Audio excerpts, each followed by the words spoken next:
hello friends welcome back to my video मोर भिडिओले स्वागतम जानाइছো फ्रेंड्स आज आलोचना करिम आको एडभार्टाइजमेंट दिसे तीनिटा क्षेत्र एडभार्टाइजमेंट दिसे माने अपर प्राइमरी स्कूलर कारणे एडभार्टाइजमेंट दिसे फॉर रिक्रुटमेंट आरो पीजीटी आरो जीटीर कारणे एडभार्टाइजमेंट दिसे हेतु होइसे प्रथमबार भाबे राज्यत अनुष्ठित होबोलै गय আছে टेट কাম रिक्रुटमेंट टेस्ट प्रथमबार भाबे माने কি কই আছে आमार राज्यत अनुष्ठित होबोलै गय আছে तो यार कारणे कोने कोने एप्लाई करिबो पारिबो कोने कोने एप्लिकेशन करिबो पारिबो कोने कोने एप्लिकेशन करिबो नोवारिबो एलिजिबल क्राइटेरिया की আছে टेट কাম रिक्रुटमेंट टेस्टर कारणे इत्यादि आलोचना करिम आपनालोके भिडिओটো हेकलक चाबो आपनालोके जदि ग्रेजुएट टीचार और पोस्ट ग्रेजुएट टीचार होबोलै गय আছে তেতিয়াহলে आपनालोকৰ কাৰণে এই ভিডিওটো বহুত ইম্পৰ্টেন্ট होबोलै गय আছে आपनालोके এলিজিবল ক্ৰাইটেৰিয়া যদি ভালকৈ নাজানে তেনহলে ভুল হৈ যাব পাৰে কিছুমান শর্ত দিছে কিছুমান এডুকেশন কোয়ালিফিকেশন নতুনকৈ এড হৈছে তো এটো आपनालोके ভালকৈ চাব पीजीटी माने post graduate teachers total post আছে 1424 टेट কাম रिक्रुटमेंट टेस्ट হৈ আছে অথৰিটি যিকোনো সময়ত এডভাৰ্টাইজমেন্টটো ক্যান্সেল কৰি দিব পাৰে বা পোস্টপোন কৰি দিবও পাৰে আৰু এই এডভাৰ্টাইজমেন্টত কিবা হাল হলনিও কৰিব পাৰে सेम ग्रेजुएट टीचाৰৰ ক্ষেত্ৰত গ্ৰেজুৱেট টিচাৰৰ পোষ্ট বহুত আছে 7249 টা পোষ্ট আছে টেট কাম ৰিক্ৰুটমেন্ট টেষ্টৰ বাবে আৰু অথৰিটি ৰিজাৰ্ভ সেম আছে যে এই এডভাৰ্টাইজমেন্টটো ক্যান্সেল কৰি দিব পাৰে নাইবা पोस्टपोन करिबो पारे बा हाल हलनिও करिबो पारे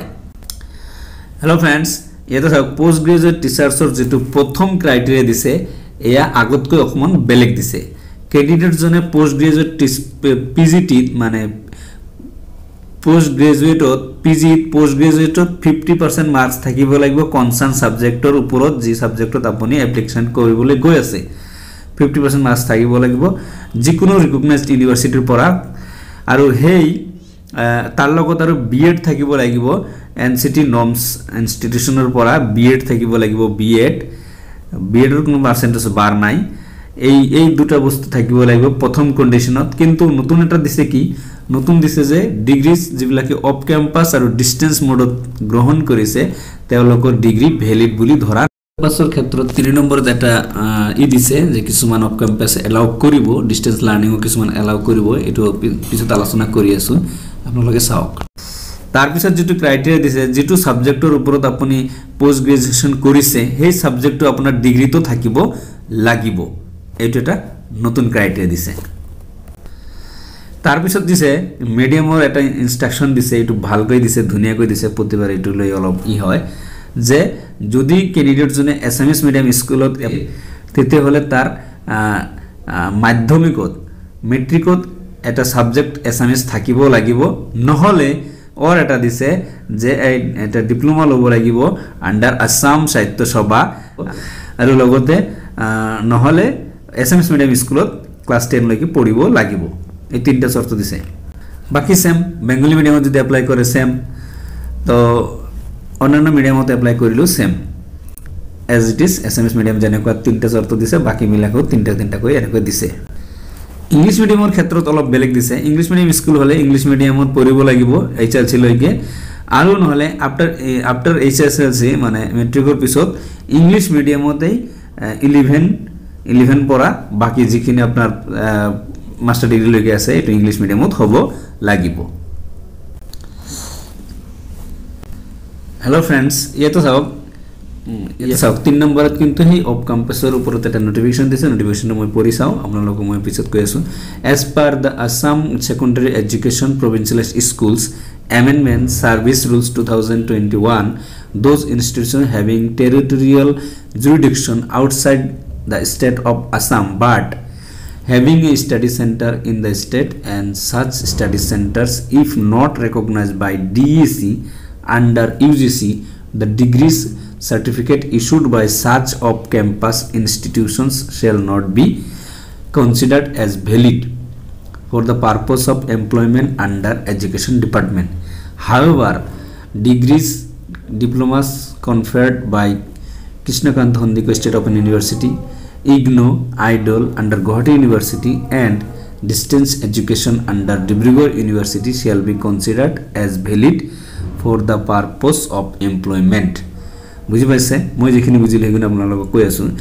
যে ইয়াৰ দ্বাৰা বুজা গৈছে যে যিখিনি ইউনিভাৰ্চিটিত ডিএসি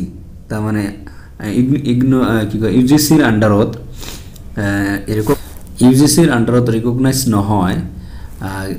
যদিও তথাপি অসমত সেন্টাৰ থাকে তথাপি হেবিলাক ভ্যালিড নহব আৰু লগতে কোনটো ভ্যালিড হ'ব লিখি দিছে এটো হৈছে ষ্টেট অপেন ইউনিভাৰ্চিটি বিলাক যেনেকৈ আছে কৃষ্ণকান্ত সন্দিকৈ বা আইডল বা ডিব্ৰুগড় ইউনিভাৰ্চিটিৰ পৰা যিবিলাক ডিসটেন্স লাৰ্নিং কৰি আছে বা ইগনো এনেকুৱা ধৰণৰ পৰা ইউনিভাৰ্চিটি কিন্তু ভ্যালিড হ'ব এতিয়া সব গ্ৰেজুৱেট টিচাৰৰ পোষ্ট আছে বহুত মই আগতে গলো তো গ্ৰেজুৱেট টিচাৰৰ ক্ষেত্ৰত কি পৰিৱৰ্তন আছে সেমে আছে গ্ৰেজুৱেট টিচাৰ থাওক গ্ৰেজুৱেটত 50% থাকিলে মাস্টাৰ ডিগ্ৰী দৰকাৰ নাই মানে পোষ্ট গ্ৰেজুৱেচনৰ দৰকাৰ নাই বাট গ্ৰেজুৱেটত যদি 50% না থাকে তেনেহলে পোষ্ট গ্ৰেজুৱেচন 50% উইথ বিএড থাকিব লাগিব মানে গ্ৰেজুৱেট অৰ পোষ্ট গ্ৰেজুৱেট আৰ্টছৰ কাৰণ হৈছে আৰ্টছ আৰু কমাৰ্চত যিকোনো এটা গ্ৰেজুৱেচনত বা পোষ্ট গ্ৰেজুৱেচনত 50% থাকিলে হল লগতে বিএড থাকিব লাগিব 2 নম্বৰ পইণ্টটো আছে সায়েন্স টিচাৰৰ ক্ষেত্ৰত এনেকুৱা সায়েন্স গ্ৰেজুৱেট হ'ব লাগিব আৰু science graduate or post graduate with 50% marks or BEd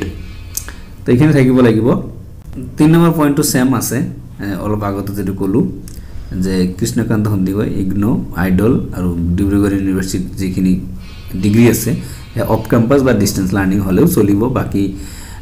DSC ৰ আন্ডাৰত যদি ইউজিসি ৰিকগনাইজ নাই তেনেহলে এইবিলাকৰ নচলিব এটা চাও হিন্দী টিচাৰৰ ক্ষেত্ৰত প্ৰবীণ ৰত্নত 50% মাৰ্কস থাকিব লাগিব প্ৰবীণ নাইবা ৰত্নত লগতে ডিগ্ৰীটো 50% মাৰ্কস থাকিব লাগিব যদি ডিগ্ৰী না থাকে তেনেহলে পোষ্ট গ্ৰেজুৱেচন 50% মাৰ্কস থাকিব লাগিব এটা চাও সেকেন্ড যেটো ক্ৰাইটেৰিয়া আছে হেটো হৈছে কি বিএত আপোনাৰ 50% মাৰ্কস থাকিব লাগিব লগতে হিন্দী সাবজেক্ট থাকিব লাগিব বিএত আৰু সেই হিন্দী সাবজেক্টতো 50% মাৰ্কস থাকিব লাগিব আৰু বাকিখিনি সেম আছে যে গ্ৰেজুৱেচন যদি 50% মাৰ্কস না থাকে হিন্দীত 50% মাৰ্ক আছে তেতিয়াহলে পোষ্ট গ্ৰেজুৱেচন 50% মাৰ্কস থাকিব লাগিব বাট কন্ডিশন এটাই হিন্দী সাবজেক্টতো 50% মাৰ্কস থাকিব লাগিব তাৰ বিএডৰ ক্ষেত্ৰত ক্ৰাইটেৰিয়া কি বিটি অৰ বিএড থাকিলে হ'ব ৰিকগনাইজ ইউনিভাৰ্চিটিৰ পৰা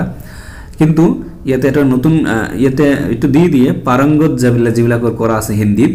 এই পাৰংগতটো ইকুইভ্যালেন্ট টু বিএড বাট এটো অনলি ফৰ হিন্দী টিচিংৰ ক্ষেত্ৰত হে ইকুইভ্যালেন্ট হ'ব বাকি পাৰংগত দি আপুনি আৰ্টছ টিচাৰ বা কমাৰ্চ টিচাৰ এনেকুৱা সায়েন্স টিচাৰ হ'ব নোৱাৰিব বাকি গ্ৰেজুৱেট টিচাৰ আৰু পোষ্ট গ্ৰেজুৱেট টিচাৰ হে 3 নম্বৰ পইণ্টটো সেম অফ ক্যাম্পাস আৰু যেটো ডিসটেন্স লাৰ্নিংৰ ইটো আপনার কন্ডিশনটো সেম আছে ইয়াতে কোনো পরিবর্তন নাই মিডিয়াম অফ ইনস্ট্রাকশনের ক্ষেত্রতে পোস্ট গ্রাজুয়েট টিচার আর গ্রাজুয়েট টিচারও সেম আছে যেখিনি মই অলরেডি আলোচনা কৰিছো বাৰে কোৱাৰ দৰকাৰ নাই সো ফ্ৰেন্ডস থ্যাংক ইউ আজিৰ ভিডিও ইমানতে হেড কৰিছো কিবা অসুবিধা থাকিলে মই কমেন্টস কৰিলে হল মই আকৌ বুজাই দিবলৈ চেষ্টা কৰিম তো ভিডিও ভাল লাগিলে লাইক শেয়াৰ কৰিব লগতে চেনেলত নতুন হলে সাবস্ক্ৰাইব কৰি দিব ইয়াৰ পিছত মই আপাৰ প্ৰাইমাৰী যেটো ক্ৰাইটেৰিয়া হ'ব হেটো আলোচনা কৰিম তা হেটো তো ৰিক্ৰুটমেন্ট নহয় ৰিক্ৰুটমেন্ট টেষ্ট নহয় হেটো ৰিক্ৰুটমেন্ট হয় তো গতিকে ইয়াৰ কাৰণে বিলেগ এটা ভিডিও দিবি